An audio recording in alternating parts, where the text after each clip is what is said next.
Designing stuff for your original character universe is quite fun, which is why over a year ago, I slapped some shapes together into the symbols for each of Destiny's magic types, and now I'm here to redesign them. Let's see how far I've improved. There were a few things I knew I wanted to accomplish going into this. Firstly, I wanted there to be more cohesion between all the symbols, particularly in their level of detail, as some of them felt out of place just because of their simplicity. Additionally, since I created different sigils for the 3 types of basic magic, I wanted to do something similar for elemental magic. Starting out, we got dark magic. It being an eye was meant to represent the major defining trait of dark magic, its high awareness and adaptability.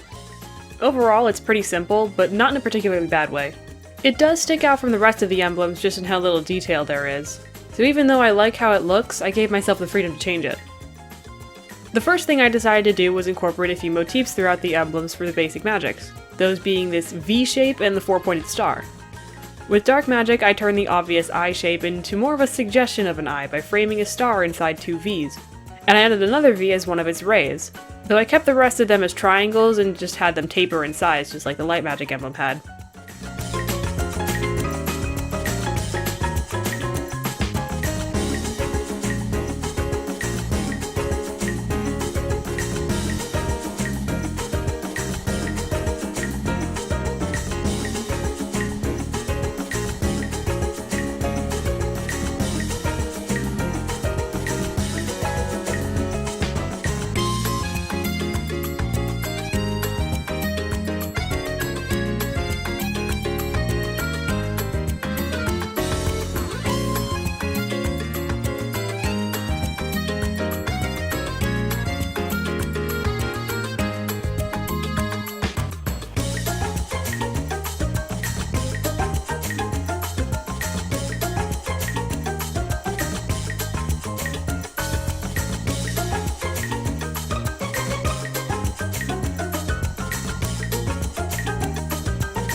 Next up, of course, is light magic.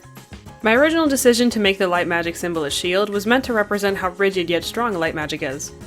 It lacks the adaptability of dark magic, yet its consistency helps it excel at defensive spells. What sticks out to me as a flaw in the design is mainly the rays at the top. They're awfully small and spread out, unlike the dark magic sigil. Additionally, I can't say I like the placement of the inner shield shape. Carrying over some elements of dark magic's emblem, I made the center ray a V and incorporated a 4-pointed star into the design of the shield. I kept the shield rather simple to help balance out the design more, eliminating the checkerboard entirely.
Dual magic is interesting, as the thing that makes it unique is that it's a blend of both light and dark, so going with another shield here probably wasn't the best choice to convey that.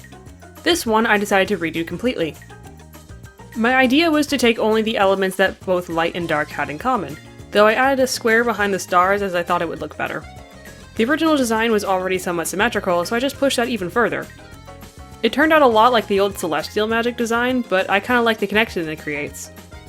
Though there is nothing inherent to dual magic to make it any closer to Celestial, the only non-Celestial user who's part of the Great Prophecy is a dual mage, so in-universe perhaps this Emblems design could be hinting at that.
As much as I like the emblem for elemental magic, I recall not having much of a direction for it in the first place.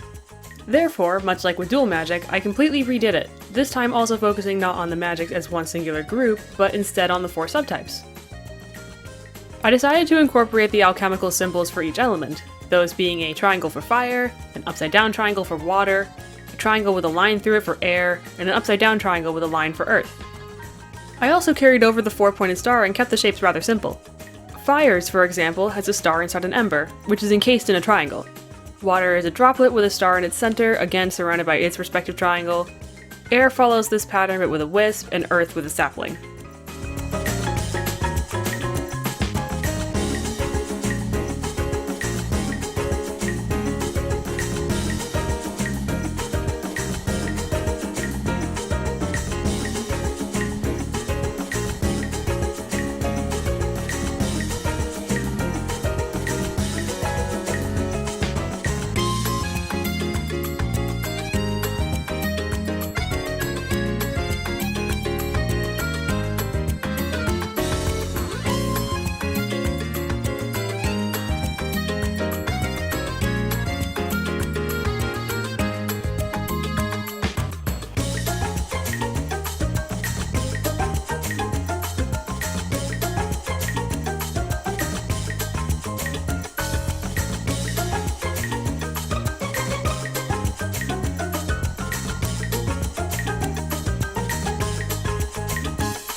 The Celestial Magic sigil has a similar problem to that of Elemental Magic, but in the opposite direction. My lack of initial direction made it too simple. I wanted to really emphasize the star in its redesign, mainly for lore reasons. The Celestial Magics were the first magics to ever exist, and they were what created the basic and elemental magics. I landed on turning the 8-pointed star into a starburst, a normal star behind it, and 8 crystals in a circle around them both. Each crystal has its own 4-pointed star in a V shape inside it.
I think I had a good idea when I decided to make the Hellfire sigil similar to the Celestial one, given just how similar the two magic types are. And I remember that the idea behind the hexagon shape was because of Hellfire's hive mind-like remote possession ability, but I'm realizing that the combination of the star and the hexagon made the sigil resemble ice to me more than something like fire. Even though Hellfire isn't limited to pyromancy or anything, I still feel like it would be a good idea to try and lean more towards a fiery vibe in the design. This time, I avoided using the 4-pointed star in order to distinguish Hellfire from the rest. Instead, I chose to symbolize the two creatures that can naturally use Hellfire, demons and harpies, by adding the crystal shapes around one end of the fiery wisp to look like the demon's tail spikes, and feather-like shapes on the other to look like, well, feathers.